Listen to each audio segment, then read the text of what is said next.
Okay, welcome everyone. My name is Rob Lightfoot. I'm the CEO of NACE, and it's my absolute pleasure to welcome both Professor Hailey Hughes and Dr. Anne McCarthy, who's NACE's Research and Development Director and the author of our new publication. It's difficult this because I know some of you have been to other events, but we do have a number of new people signed up for this evening. So I'll just give a very short intro about NACE. And then we'll hand over to Hailey for her take on our latest research. And then just so people are aware, we've taken on board all the questions that were submitted when you signed up for today's event. So I'll then give a short presentation on some of the key findings of our publication, which will answer some of those questions. And then again, at the end, we'll have a Q&A with Anne, and we'll then hopefully answer the remaining questions that were submitted before today.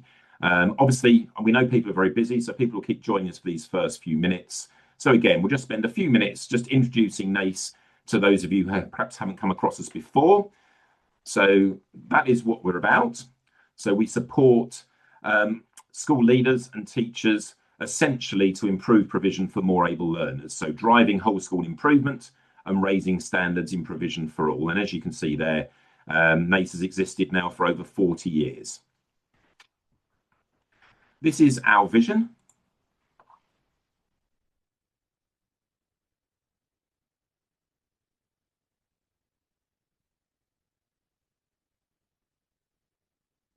So if we ever achieve that, then that's when we can perhaps put our feet up as a charity. And we work to these core principles. So I'll give you a moment just to read through some of those again if you haven't come across NACE before, but these are central to our work.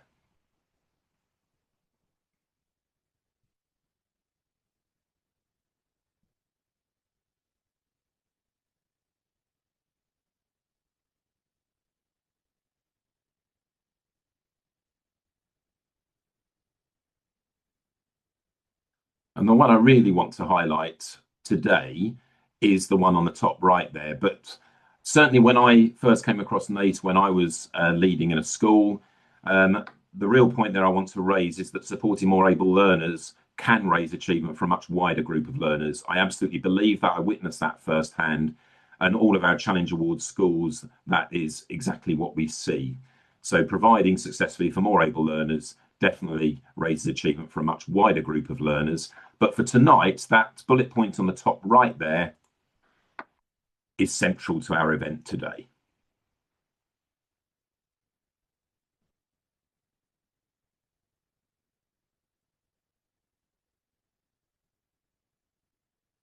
So when pupil premium funding was introduced into schools, this was the government aim at the time. But sadly, over 10 years down the line, the picture has not improved. And if anything, it's worsened of late. So this is the reason we commissioned our research.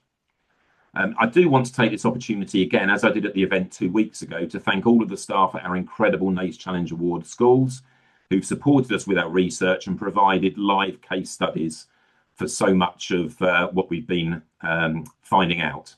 And also our research partners at York St John University. In addition, I'd like to thank York St John's Institute for Social Justice and the Maudsley Family Fund, as they have largely funded all of this work. Our Making Space for Able Learners project began back in 2018. You can see the 3 publications in front of you there, as NACE found there to be a lack of research-based evidence on which to build effective provision for more able learners. And these learners are the ones that are often overlooked and underserved. So in this context, NACE launched a project seeking to review, extend, and disseminate evidence-based practice for highly effective more able provision. Our second publication you see there, Rethinking Assessment, looks specifically at the role of assessment within this framework.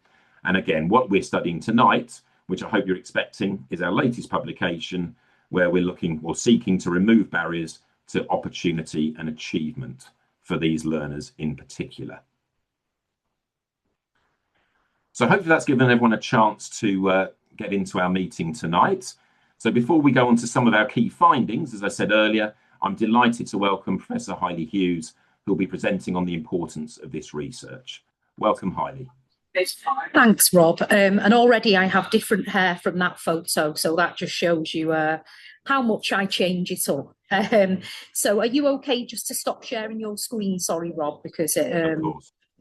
it'll only let me do it.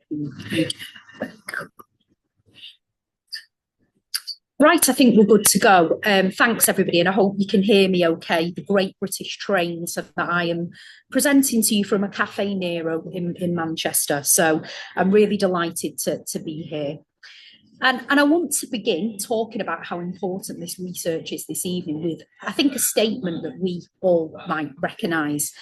And that is the fact that every single one of you who is a teacher who is in this room has probably taught a pupil at some point during your career who's made you think, do you know what, that there's something there. And that pupil might not always be the highest scorer.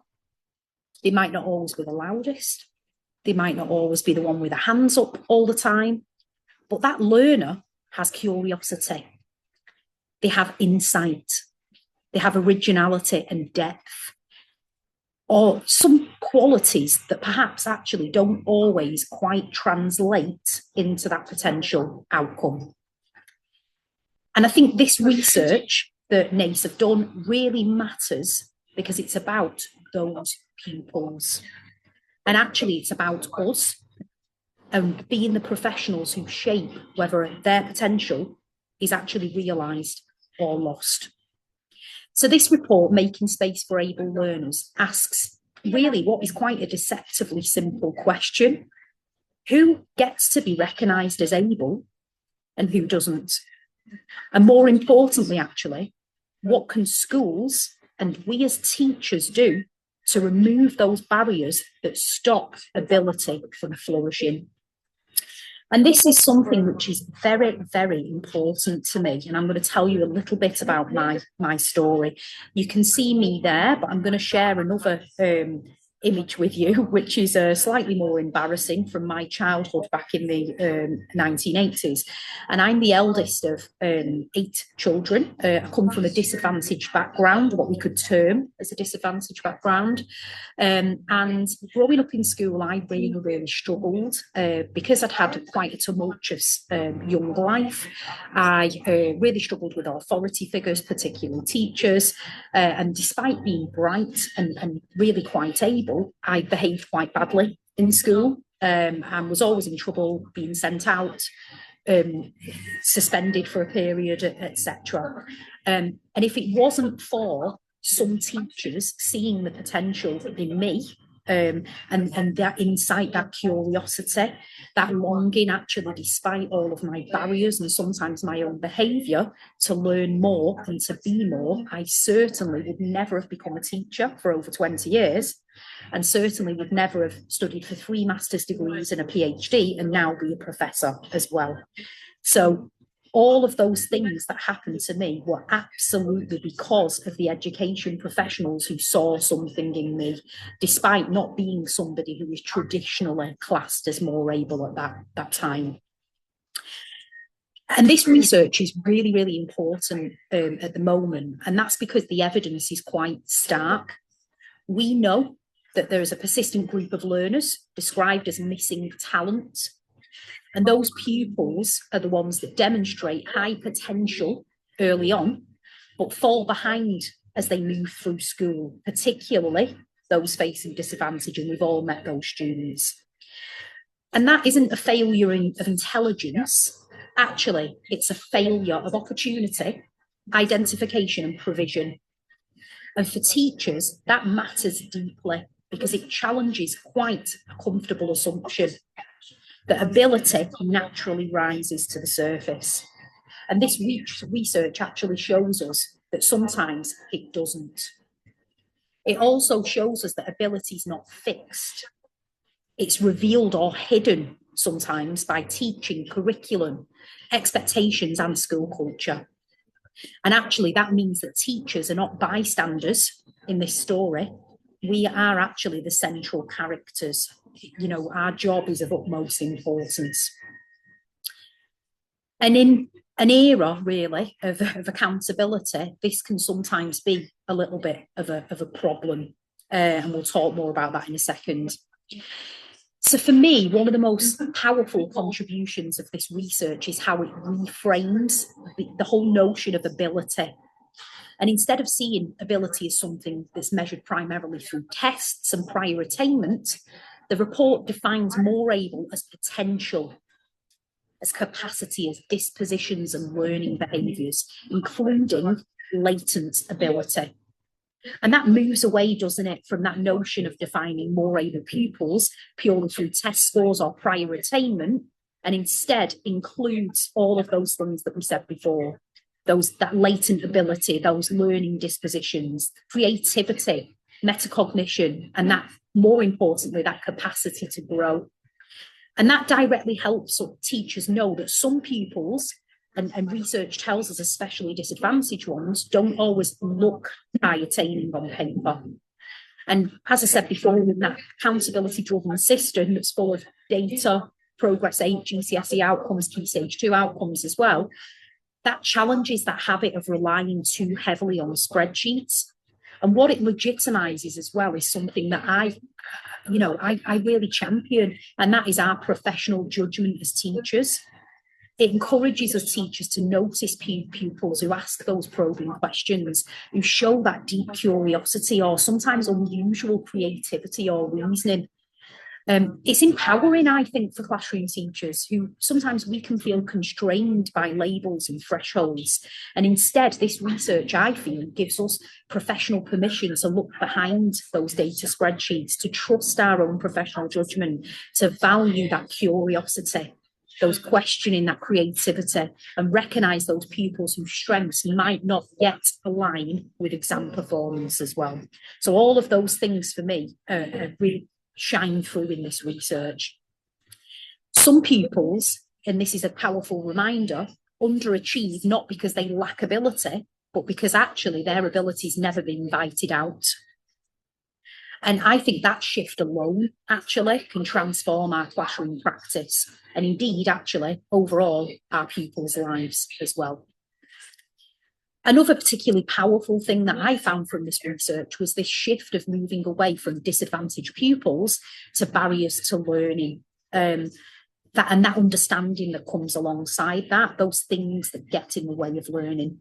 And that matters because labels can lower expectations, often unintentionally.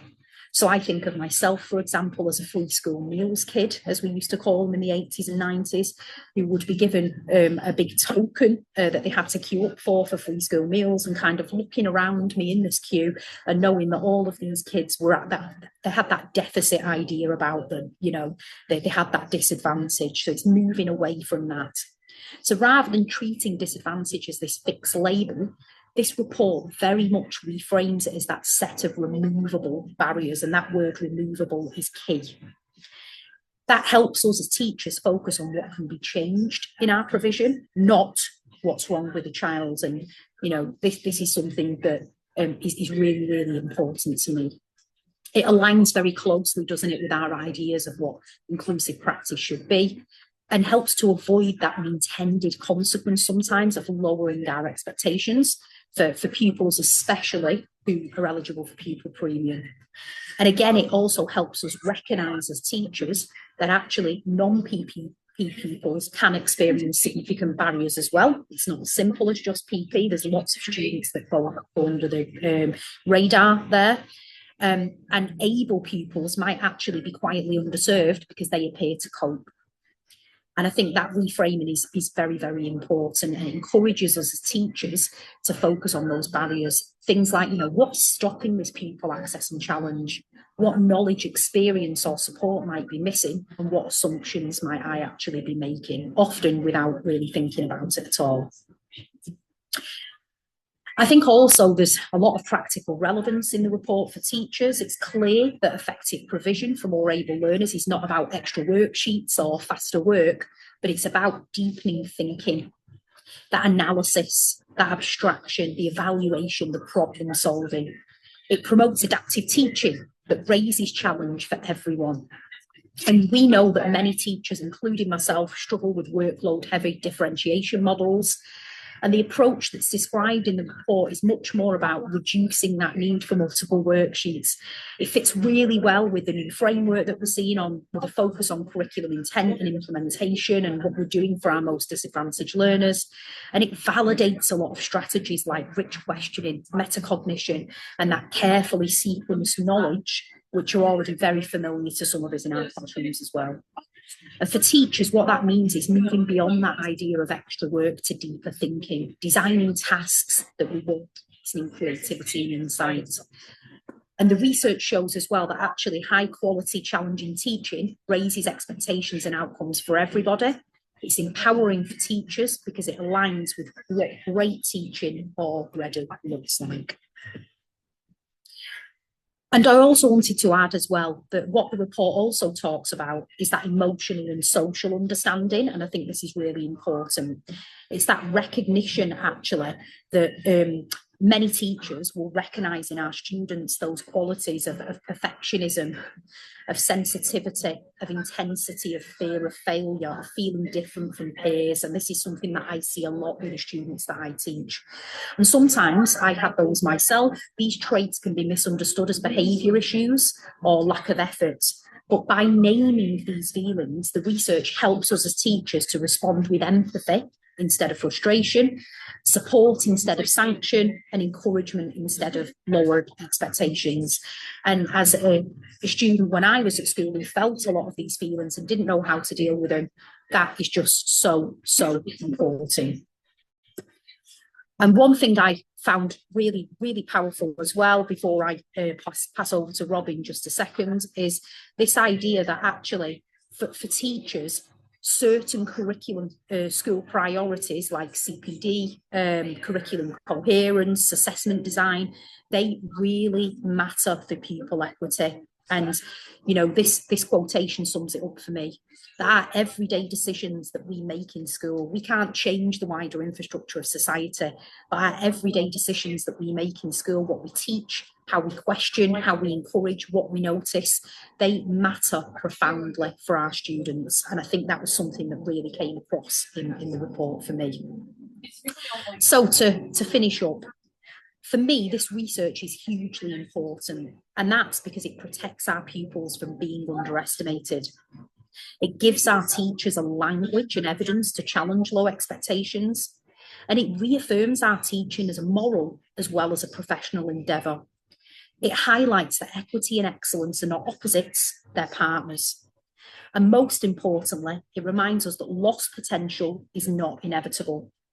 When teachers create classrooms that are rich in challenge and understanding and belief, ability is not rationed, it's revealed. And that is the most powerful thing of all. And I just want to end with this. I think years from now, we often talk about this. I've got a teacher, Maureen Brittell, who I still go back to as my geography teacher, who was one of the teachers that never gave up on me, despite me being an absolute horror bag, if I'm completely honest. She still champions me today. So years from now, there'll be pupils who might not remember the exact content that we taught them. But what they will remember, and I am testament to this, is whether someone noted the potential, whether they believed in it and gave them the space to grow. And this research really matters because it helps teachers do exactly that, more intentionally, more equitably, and more confidently. So thank you so much for asking me to be involved tonight, Rob, and I'm looking forward to hearing the rest of the webinar. Thank you so much, Hailey. I know how busy you are, so your time is so much appreciated. And again, your personal perspective in particular, I think really shines on some of the key findings from our research. So thank you again. I know you have to dash off tonight, but we'll catch up, as you say, on the rest of the presentation later. So thank you again. So just to move forward.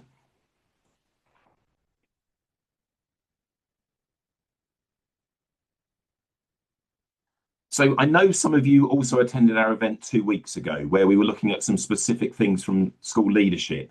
But actually, Hailey's already sort of mentioned this point, and it was impossible not to have some repetition this evening. The defining the problem and the use of language, as Hailey said there as well, is just so important. So I will go over just a couple of points that I did raise as well 2 weeks ago. before we go on to some points that are more specific for teachers, which is obviously what this event is about. But just in terms of defining the problem there, looking at that second point in particular, in many ways the disadvantaged label has contributed to the slow pace. Again, what we mean by that is that the label has been linked to a relatively narrow focus and a lack of nuance in response. So leading to that final point there, we need a more strategic understanding of what disadvantage is and the barriers that are at play. So again, around that terminology we've talked about, the first box there, any pupil has the potential to experience disadvantages or barriers in different learning contexts. What we want to be clear about is that this view introduces a belief that disadvantages are not linked to a specific group. Disadvantages can be experienced by many pupils from different backgrounds and at different times. The middle point there that refers to if talent is not to be lost, the education provision must be equitable. We need to understand that the potential barriers need to be seen as the obstacles and that make accessing or succeeding in education difficult. So that's what we mean by the potential barriers, and that it's those disadvantages, I should say, are the negative effects that result from those barriers. And then that final point there, barriers can obviously lead to disadvantage and disparities. They may place limits on learning, they can lead to disengagement, and they can create a ceiling on the development of children's potential or capabilities. Again, as Heidi said a moment ago, we're looking here at things that have never been identified before. So how do we actually understand what those barriers are so that students can give their full in school? So again, as we discussed 2 weeks ago, just that last point there, so the key research finding, changes can be achieved if we focus on what learners can do rather than adopting that deficit position that we've talked about already this evening. We've got that responsibility to identify and nurture potential abilities and talents, and it's then important to celebrate the capabilities, skills and talents of each individual wherever we can. Success is achieved through a commitment to providing all pupils with a rich tapestry of experience and opportunity. We know that high quality provision for highly able pupils will impact positively on all. I've seen that myself firsthand in my school, and young people want to be recognised for their ability to grow and improve rather than being constrained by fixed labels. So we've mentioned before, there are many solutions aiming to repair specific problems, but we need a more strategic response which recognises the individual needs of each child, as well as their personal differences. Instances of good practice can occur in the moment, but as we discussed on the school leadership session 2 weeks ago, greater equity and greater change can be achieved through a whole school strategy to rethink curriculum to ensure that learning gaps are diminished and individual learning needs are addressed. So the publication is full of school case studies identifying where success has been achieved. So we're going to concentrate on bullet points, 2 and 3 today. Many of the questions we've been asked, ask us to summarise some key points or takeaways from our research. So as I said at the start of the session tonight, Anne will answer some of those questions in the Q&A at the end, but it's not easy. I mean, if it was easy, I guess we wouldn't be facing the problem we have in front of us now. But at our launch event 2 weeks ago, we discussed the need for a consistent whole school approach, a strategically planned curriculum, and then we did emphasise that all aspects of school life should be viewed as curriculum provision, not just in the classroom. We discussed excellent relationships between school and home learning, a school environment where learners have a sense of belonging and giving learners a voice in their own learning and their opportunities that they wish to seek. So the final section of our publication, as I said 2 weeks ago as well, does give us the views of learners across our network of Challenge Award schools too. We felt that was really important for students to be able to tell us how they or their school has supported them to overcome the barriers to learning that they were facing. So as I said, we'll concentrate on those 2 sections today. So we do need well-informed teachers whose collaboration provides quality and consistency of practice, and ambitious learning and engaging classroom practice which adapts to the changing needs of your learners. So looking at adaptive teaching, first of all, I'll give you a moment to consider those three questions.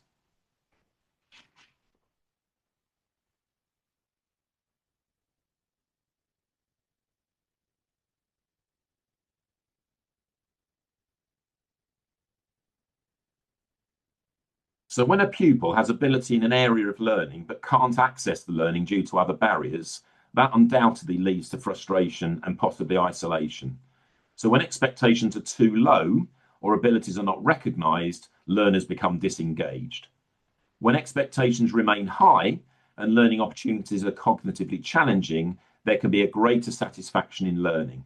Adapting the teaching to view learning from the perspective of the learner means that the pupil understands the requirements more clearly and then can engage more effectively. The teacher can balance the input of new content so that pupils master important concepts and then support and enhance the learning more precisely. We found in our research that adaptive teaching diminishes disadvantages by providing equal access to the curriculum for all young people. The teacher provides responsive support to meet the needs in the moment, and the scaffolds used to support learning build confidence and resilience, and can then be gradually removed to give pupils greater autonomy. So this approach, as we say there, is often referred to as adaptive teaching. It really is high quality teaching and learning, creates a classroom in which all feel valued, but both capable too. We then have a section of the book which really focuses on cognition and metacognition. And again, you can see the summary from the EEF back in 2021.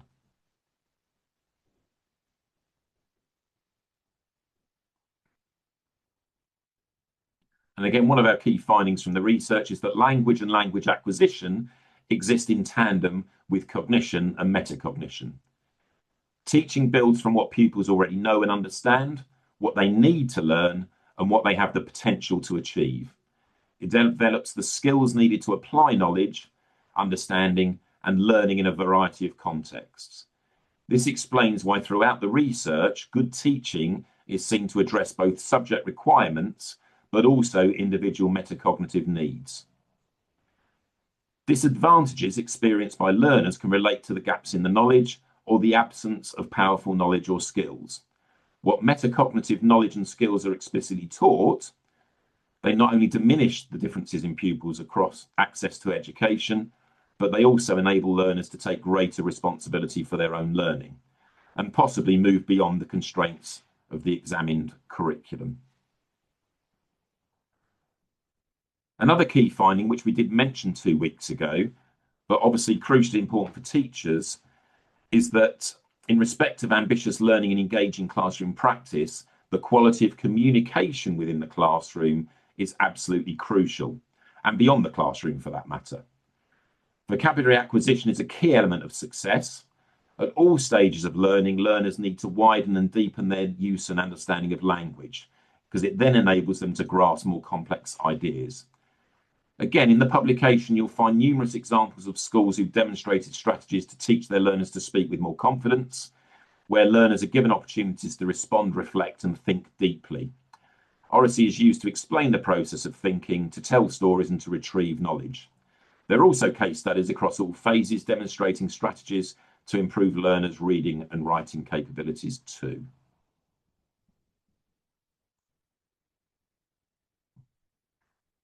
So again, in an attempt to summarise, as we mentioned at our previous event too, I think when a school links an understanding of disadvantage to educational inequity or learning barriers, then we find that curriculum planning, teaching and learning can be reshaped to serve all of their young people well.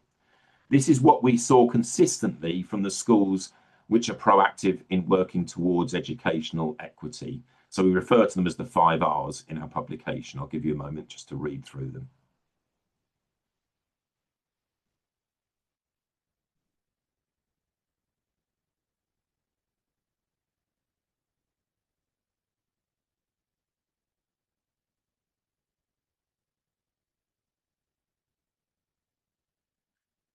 And I did warn you about some repetition from our event 2 weeks ago, because I think this is equally important for teachers just as much as it is for school leaders.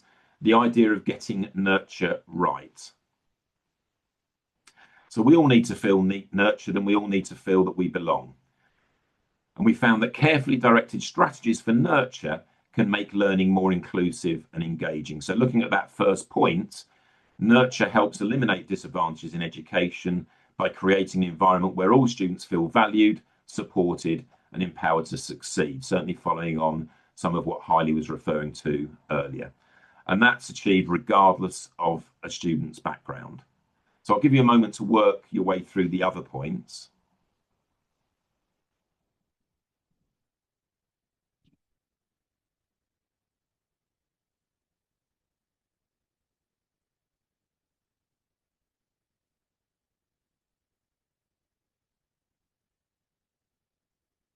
And I believe we want our young people to grow into confident, capable adults who can contribute meaningfully to society. So nurture at its best, along that final point there, supports learners in the present, because obviously that is crucially important, but it also prepares them for an aspirant and successful future. Just emphasising again, we can't just focus on the today, we have to think about what those learners need to give them the best opportunity for their future careers, whatever they may be. So I did feel it was important just to emphasise the importance of nurture, as many of you obviously weren't at our event 2 weeks ago. And I'll just leave you finally with that quote, one I use a lot in CPD.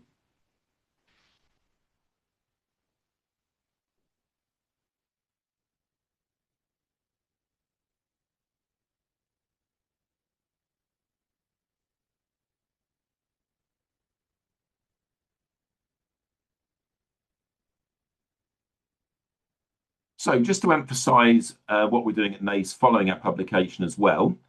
So we're already developing support for schools using our latest research. So our next member meetup will be an in-person event free for our members, supporting schools in creating a curriculum which gives opportunities for all children to flourish. So we'll be using NACE's curriculum audit tool, which has also been updated this year to include our latest research findings. So for those of you that have perhaps used the curriculum audit tool before, that's been updated, and we will send out more information in our next newsfeed in February. But also we have a number of events as well. So a number of one-day events that will be running later this year. That's just a few of them, again, which build on our latest research. So you'll find details of these and more on our website, the address of which you can see at the bottom of the page there.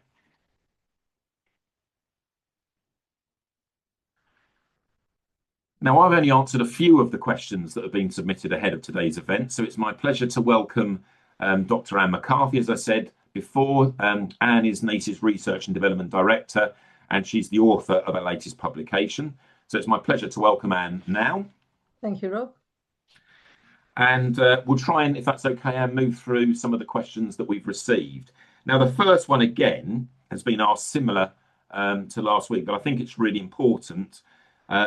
We've been asked, what role did the research play in the writing of this book? Yeah, well, I think very briefly, we knew there was quite a lot of information out there from various educational organisations, various national reports. And we thought, well, actually, before we begin, we need to have a look to see what people are saying. Once we started investigating, we realised there was a paucity of information which looked at the intersectionality of ability and disadvantage. So we thought actually we need to do more with this. We need to find out more. And we're very lucky to be in a position that York St John University were happy to work alongside us. So we were able to really get under the skin of existing research and existing, as they refer to, grey literature that relates to both ability and to disadvantage, and to see where there was an intersection between the two. It allowed us to really expand our understanding both of the systemic issues and also individual barriers. Now, from this background, we then realised that the words ability and the words disadvantage were being sort of bandied around in all sorts of environments, with people using different meanings, but almost looking as though there was a homogenous group of people and we could produce a sort of one-size-fits-all solution. And obviously from the work of NACE, we know this isn't true, and we needed to get more deeply into this. So working alongside York St John, we went to look directly at what was happening here and now in schools. How does the current practice reflect what is being said nationally, what data shows nationally, and where are successful strategies in place? Our biggest source of evidence, of real life active evidence, and which you'll see in the publication, is from our member schools. Schools, as part of the Challenge Award, already submit their case studies. But so many of our schools, and I can see names on the list of people here joining this webinar, that there are many contributors sitting listening this evening, and very many thanks to you for the contributions you made, because by showing us the difficulties that children are experiencing in schools, showing us the barriers that may exist both for the teachers and for the pupils in delivering a high quality of education, and the solutions you've given, we've been able to put this publication together with real evidence and real case study evidence. It now allows us to talk about the pupil as an individual rather than the disadvantaged group or the high ability group or the high priority attainers. We're actually looking at individual pupils as people and not as statistics. And that's been really, really important to us. And the voice of the people within the research has also been important. So I would actually at this point like to mention both Toot Hill and Southend, because Southend High School and Toot Hill School work directly with York St John in order to give pupils their voice, in order that the voice of the pupils could be heard, and that young people would actually help us to direct our research to look at the things that they have found helpful to their learning and things which have provided them with barriers. So it's a real variation in the way in which we got our research together. So historic research, existing evidence, high quality evidence in the public sector, and high quality evidence from academic research supported by case study research. So it's been quite a big project with lots and lots of people involved. And I'll echo Anne's thanks there. Yes, absolutely, to all of the staff at our Challenge Award schools that have basically brought this to life, and yeah, given obviously key, but coming from people who are facing the same problems as as what people are facing in schools, hugely important. And we've got a couple of very specific questions. A number of people asked whether you think that there's been an increase in the amount or perhaps type of barriers to learning in recent years. Yeah, it was interesting, this one, because I think we're becoming increasingly aware of barriers which exist. So I do believe there are new barriers that are affected by societal change. But I think more importantly, we understand barriers better. We understand the differences between our pupils, because historically, as I spoke about his homogeneous groups, disadvantage was a word that existed, and it was a negative attribute. And I think Hailey spoke very well earlier to outline how that negative approach could adversely affect the children. It also adversely affects teaching and learning in the classroom. And yet today we are far more aware of individual needs, whether they have children come in with socioeconomic needs, whether they have learning differences, what their learning potential is like. Schools are thinking about that. Schools want there to be greater equity within the learning experience, and they look at the young people in front of them and they actually say, well, this person learns well in this way, this person finds this difficult. And I think within the research, what we found with the successful schools, they're really forensic in developing their understanding of what barriers are, and they're very proactive in finding strategies to break down barriers and to create new opportunities. So the success, as we've obviously heard earlier this evening, it goes beyond the data sets. I'm beginning to get tired of hearing people talk about what do we do for our HPAs, because really I want to challenge assumptions and open people's eyes to the experiences that young people can have, the barriers that they might be experiencing. So yes, there may appear to be more barriers, but I actually think it's because people now recognise them. They realise the barriers don't have to lead to disadvantage, because barriers can be broken down.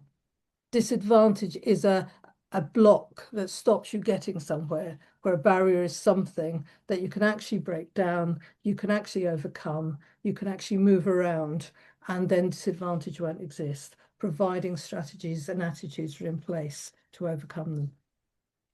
Thank you, Anne. There's also another question here, talking about school culture. So a number of people asked, how significant do you think school culture is in implementing the recommendations of our publication?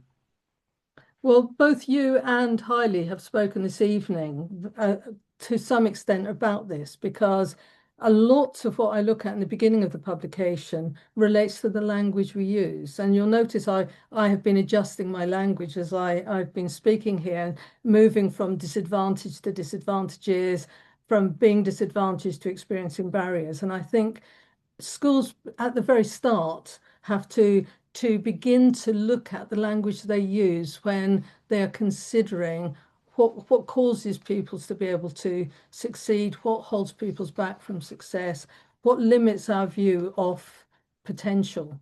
And as I say, I spend quite a bit of time at the beginning of this publication talking about the language we want to use in school and how we all see it. And this is really important in terms of how we develop our school culture, because I've strongly believed the language we use in school actually shows the culture we have, the way in which we talk about teaching and learning, the way in which we talk about our pupils, the way we talk about our ambition for our pupils, is very much runs ahead of what we actually deliver. So I do believe that we do need a shared culture of core beliefs, of shared understanding of things that we want to achieve for our young people. We need to be able to identify the challenges that might exist, the barriers that might be there. We need to have some agreement about the strategies and resources which will enable every individual to learn. We need to think about wider opportunities. How do we enrich and extend learning experiences? How can we be ambitious for them? How do we create an exciting learning journey? So those are all things a school needs to think about. And I can give you some examples of schools that have contributed to that whole school cultural understanding. One example we have in the publication is from Alfreton, where they have had a whole school investment in and awareness of the interplay between emotion and cognition. And that's been very important about developing the learning for young people. Usgol Glangeli, apologies for my pronunciation, they put a curriculum based on the needs of learning with well-defined practices that benefited learning for everyone. It was co-constructed by the teachers, because the teachers worked together to get the best curriculum that they could for the young people that walked in front of them. Similarly, Toot Hill have a co-planning model, because by having a co-planning model, everybody understands the principles and benefits, and professional development, professional practice, learning of pupils are all intertwined. So they're not seen as separate entities for the school, but a part of the whole school culture. We've also had a number of questions, Anne, on different backgrounds, specific backgrounds. Obviously, we can't cover all of those individually today, and also specific needs. Hailey and obviously myself, we've already touched upon this, but is there anything you want to say to bring that together? So how we engage pupils with different backgrounds or with differing needs? Yeah, I think one of the things we've looked at, and I think we have a further question that follows up on this. So I'll just say briefly around this. The things that people tend to be worried about is their attitudes to learning and ability to access teaching and learning. And at times, teachers feel that pupils might be able to access the work but choose not to. But one of the things we really noticed in the research is that sometimes those barriers that the pupils experienced were not necessarily barriers due to potential ability, but the sort of sense that their learning preferences weren't being met, or their cultural expectations weren't being met, their personal needs weren't being met. So this goes back to this understanding of the pupils, because we need to think about what those barriers might be. And what's quite nice is some schools, when pupils have specific barriers, they have specialist provision for them. And I obviously saw this in Wales, we've seen it in Southend, we've seen it in Southampton, where schools that have contributed to our publication have specific provision which young people can access. But not all schools have that luxury.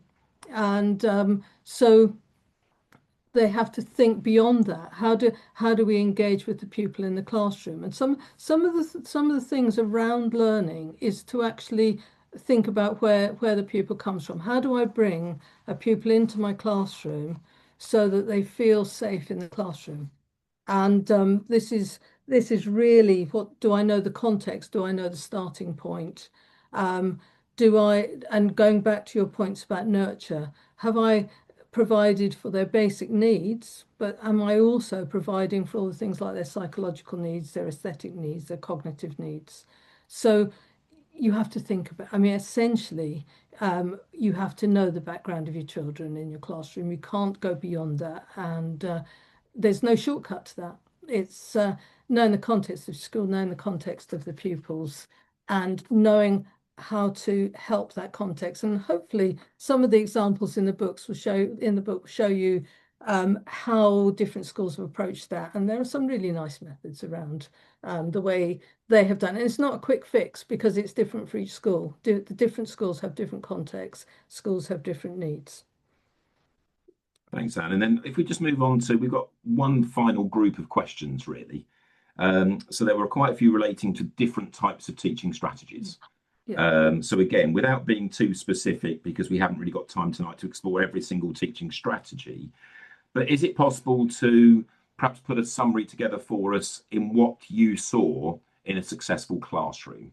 So in other words, what's the research shown us in relation to challenge, intervention, support and workload for pupils? Is there something common that you've seen in the successful classrooms?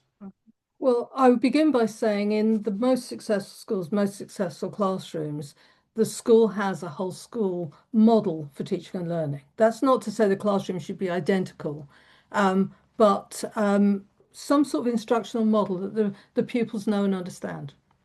I think we've got some example, from traditional sort of examples, something like Fisher frame models, where you gradually release responsibility from teacher to pupil. There's a whole variety of models, either described by schools themselves or almost brought in from other research. But if the pupils understand the classroom model and understand what's expected of them, teaching is more the teacher is more free to do the other things within the classroom, because the fact they're not having to redesign a classroom model. The pupils, when they get into the classroom, have to feel that they belong in that space. And it was interesting listening to Hailey earlier, because when she was young, she clearly didn't feel she always belonged in the classroom space. And therefore the response, the interaction between her and the teacher, and the interaction between her and learning became difficult. And this is true for lots of our young people. They might retreat into themselves and therefore not engage in classroom discussion or classroom activity, or they might do quite the opposite, become disruptive and cause it to be difficult for the teacher to support learning. So it's creating a model in the classroom where pupils feel, actually, this is my space, as well as it's not just the teacher's space, it's a space where I'm allowed to learn. And in doing that, pupils feel able to speak up. They feel able to take on challenges. They see failure as part of the learning process and not a negative thing. And that practice needs to be taught. It's not an easy thing to achieve. You actually have to teach that. The young people don't know how to behave in a classroom until you show them how to behave. And they don't know that they are allowed to speak up and they are allowed to engage until you show them they're allowed to. Now, one of the things you've spoken about earlier is cognition and cognitive processes. For a lot of our successful schools, and throughout this report, we see examples of developing cognition. Bishopston and Alfreton have some really good examples of development of cognition within the school. the development of language in the classroom, how you speak, how you listen, how you write, how you read. If children are limited within their use of language and their understanding of the formality of language and the use of language in an educational environment, they find it really, really challenging to engage. And you know yourself, if you go into a meeting and everybody's talking using the insider language, you can't really find a way in. And children feel the same way. And we've got some really good examples of development of language from Redbridge and from Copthorne, Moorland, Toot Hill, Chalney. So in the book, we have some really good examples there of ways in which they have developed the language needs of the pupils so that pupils do have a voice in their learning. You've spoken already around adaptive teaching. There's lots of people say, oh, should we be using adaptive teaching? Should we be teaching to the top? In my day, many centuries ago, we learned to teach well, and we didn't call it adaptive teaching, but that was what we worked towards. We worked towards that cognitively challenging, exciting environment in which children could learn well, but where the teacher understood the children's needs and provided structures to stop some children being left behind, to make sure that they input the extra things that were needed. And, you asked about specialist needs for children. It is knowing that the child on the autistic spectrum may find it overwhelming in the classroom. The child with ADHD might find that the explanations are too long, or the video that they put on is confusing. There are things, particular things that you might be looking for. But it's really, really important that we think around creating a sense of self-worth in the classroom, committing to teach to the top, having consistent whole school models, making sure that language is explicitly taught, regardless of what teaching of language doesn't belong in the English lesson, it belongs in every lesson. Language should be developed well, used well. Questioning underpins an awful lot of our learning, and using really, really good, well-structured questioning and encouraging young people to question really helps them to develop. Exposing misunderstandings and making learning really visible so that the children and the teachers see learning in action and can immediately during the process of learning help learning to move forward. Yeah, and when you actually, I'm just going to come off this now because I'm aware of the time, but I do want to actually say something about listening to young people. We've devoted the end of the publication to listening to young people. I would really encourage you to look at that, because some of the most profound things that I picked up during this research was talking to the young people themselves, going into schools and listening to them, and the faith and confidence they had in their good teachers, but the personal difficulties they experienced. I spoke to one young boy who was autistic and named himself as being autistic. And he said, I get to the end of the day and I am so exhausted with having to cope with the overstimulus all day, despite wearing headphones, despite having music playing, things to help me cope in the environment. And when I get home at night, I can't do my homework because I have to just lie down in a dark room and recover. And those are things you don't see. You don't see that problem for the child in school, because that child conformed very, very well to the system, but was experiencing something that school wouldn't necessarily see. I spoke to some young people whose home life was not as comfortable as some of their peers. And they spoke about in music and in dance and in sport, how the school taught them well, but when it came to actually extending their skills were limited to what the school taught, because outside school they had no access to private music lessons, sports clubs, and so forth. And so they would never in school achieve what their friends could achieve, because when their friends were being assessed for a performance, they already had the background helping them to do that. So when we think beyond what we teach in the classroom to what we teach as enriching our teaching and learning, we need to actually think about some of those barriers as well, over and above just what happens inside the classroom. Thank you, Anne. That's really, really helpful. And I mean, we've tried, obviously, so many questions coming in. We've tried our best to answer them all. But just to finish off, really, obviously, any questions that you have, then please get in touch. You'll get an email from us tomorrow with a summary of our events and the recording and the slides and everything. But please feel free to get in touch if you have any further questions or queries, or if you feel we haven't answered something that's a burning question for you in your school. The web address there that you can see on the slide will take you straight to our research page. You don't have to be a member for that. And you can find details, obviously, about our new publication and the other 2 books in our Making Space for Able Learners project too. So we've gone slightly over our scheduled time. That's really in an effort to try and answer all the questions that we had. But as I say, please don't hesitate to get in touch. Thank you, Anne, again for your time this evening, and for all of you. Please read the book. And I wish you all well in removing the barriers to opportunity and achievement for your young people. So thank you for your time this evening, and best of luck, everybody.